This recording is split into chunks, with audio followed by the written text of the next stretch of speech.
This is Get Psychic Lesson 1. In Lesson 1, we are going to get into God, ethics and intentions, what is a psychic, spiritual sovereignty, hangups, mindfulness, and meditation, and so much more. Just you wait and see. A little disclaimer here. We will be covering various concepts which may be confusing at times. The outline of this program is simply a guideline of foundational building blocks. These will help you to access, activate, and up-level your own intuition and natural spiritual abilities, as well as support your continued maintenance. Please take what resonates and leave the rest for others. Use what feels right for you and what works. Please note, this program is not intended to substitute treatment for any physical, emotional, or psychological conditions. But I do include that they may be used in tandem with those things if you're already, in process with that, or if you include that later, they will not in any way clash with one another. So let's talk about God. Let's just get into the meat and potatoes right now, okay? So let's talk about God. And this is not a religious program. I must tell you this right now. This is a spiritual program.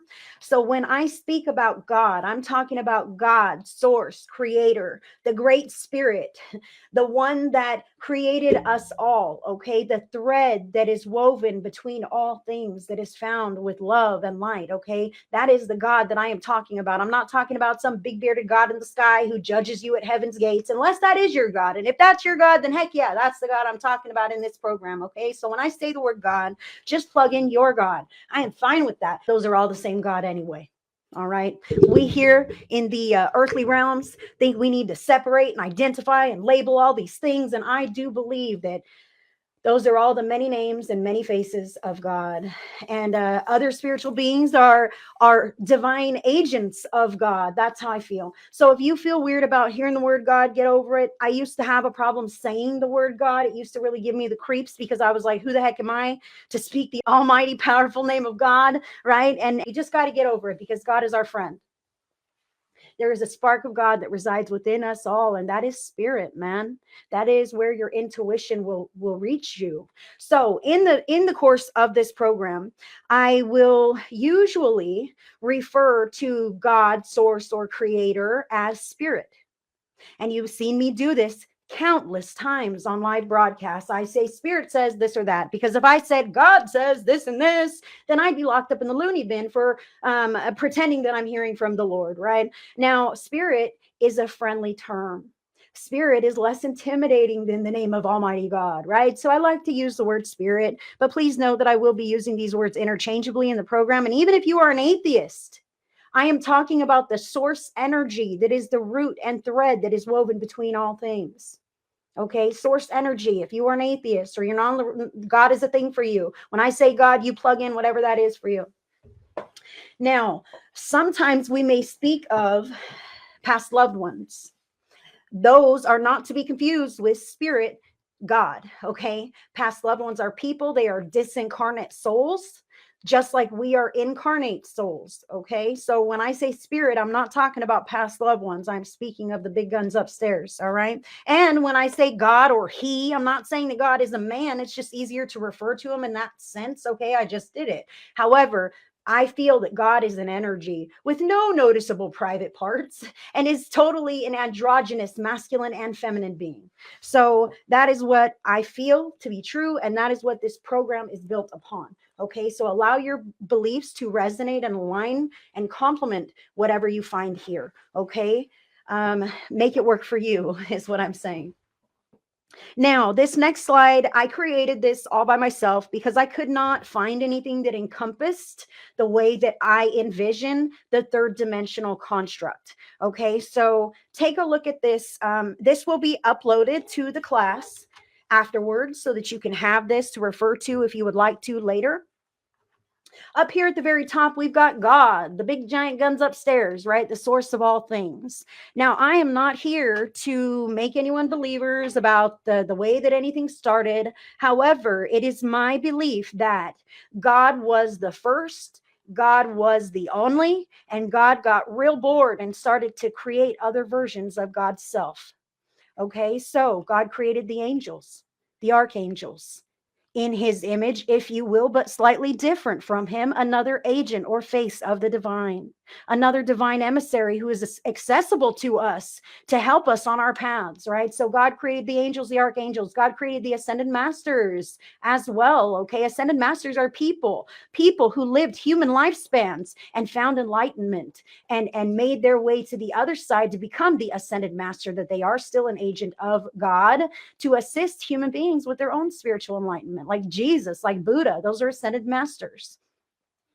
Now, God also created spirit guides, okay? One of the spirit guides that we have in this dimension, which we will not dive too deeply in this program, is the gatekeeper. The gatekeeper has a mediumship role, but sometimes when you develop your psychic skills, you turn into a medium or you access those mediumship abilities. So a gatekeeper would be a spiritual guide, okay, who has the role and designation to monitor your auric boundary. See this? To make sure that no past loved ones slip in unaware, okay? The gatekeeper lets you know. See Bob here? Bob has a past loved one in his auric field, okay? This is Bob. Bob has his own higher self that's different from your higher self, okay? And you have a nice firm auric boundary. Bob has a past loved one. Your gatekeeper would say, hey, there's a past loved one that's hanging around Bob. Did you want to invite them in? And then you can say, oh yeah, sure. Or you can say, no, I'm not doing mediumship today. So totally up to you. If you find yourself bothered by unwanted past loved ones, yours or other people's, meditate and ask for a gatekeeper. Sit with your gatekeeper and ask them to maintain and regulate your auric boundaries so that you don't perceive experiences that you don't want to be having. You can create business hours, and we will talk about that in future classes. But for now, if you need that, that's there for you. I don't feel like everyone needs it, but there may be a couple. Now, please take note of this diagram. Now, like I said, we have our higher self. Bob has his own higher self, right? Also note the chakra system that we all have, and we will dive into the chakras next week. We all have energetic fields or auras, and we all have auric boundaries. Okay, you see this? And you see that Bob has grounding cords, and I know mine are kind of hidden here, but I have grounding cords too. And they both link up to the Earth's core here. And that is how we can release some energies that we don't want to have hanging around any longer. I do want to say that my higher self, your higher self, Bob's higher self, is the divine emissary that is uniquely aligned to your individual awareness. Okay, so that's the you that's not you here in this body, the you that's you in the spiritual, the you that it is as close to God energy or pure divine energy as your soul can possibly be. So that is your higher self up there, and we all have one. Okay, I want to say this example chart is not by any means all inclusive, but it may help with grasping the concepts that we are going to be covering in this program and using in our real lives. So let's talk about ethics and intentions. And then we'll talk about this map of consciousness levels. So hold on a moment. Your level of consciousness can determine how open you are to your extrasensory perceptions. That means your psychic senses. Stress can create inner turmoil, which can cause you to miss signs from the spiritual dimensions. Spirit honors your willingness to help yourself and others with sincerity and an open, loving heart. Get clear about your intentions. Spirit already knows. Wanting fame and fortune are not pure heart-centered intentions. Spirit honors service and love above all else. When you are in alignment with God's will for you, life flows easily.